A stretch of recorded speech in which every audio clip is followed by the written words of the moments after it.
Pemirsa, Satuan Unit Reserse Kriminal Polres Metro Jakarta Pusat berhasil mengamankan lebih dari 250 botol air zam-zam palsu beserta alat pembuatannya. Selain itu, polisi juga mengamankan minyak zaitun palsu dan madu palsu.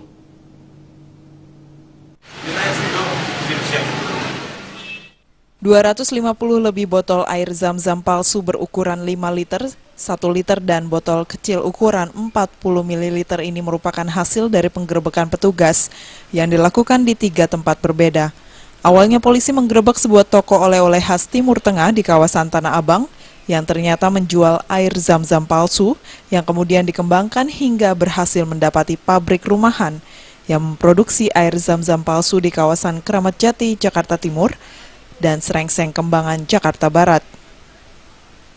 Untuk memproduksi air zam-zam palsu, para pelaku hanya menggunakan air mineral jenis aqua yang kemudian dimasukkan ke dalam botol kemasan dan diberi merek berbahasa Arab. Hal itu untuk meyakini pembeli jika air zam-zam tersebut adalah asli. Kemarin pukul 13.00 hari Kamis, hari Rabu, melaksanakan penindakan hukum di wilayah Tanah Abang. Adanya informasi tentang dugaan air zam-zam palsu di toko saudara R, tersangka R.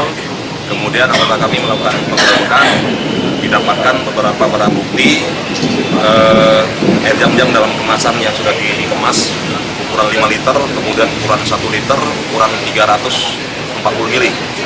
Kemudian dari situ kami bergerak ke wilayah Jakarta Barat, Serengseng, di mana tempat tersebut digunakan untuk melakukan pengolahan pengisian air aqua ke dalam bentuk kemasan air zam-zam.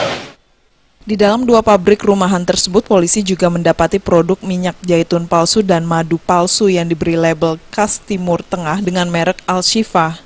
Selain mengamankan lebih dari 250 botol air zam-zam palsu dengan berbagai ukuran, polisi turut mengamankan 6 tersangka di 2 tempat berbeda di Jakarta Timur dan Jakarta Barat.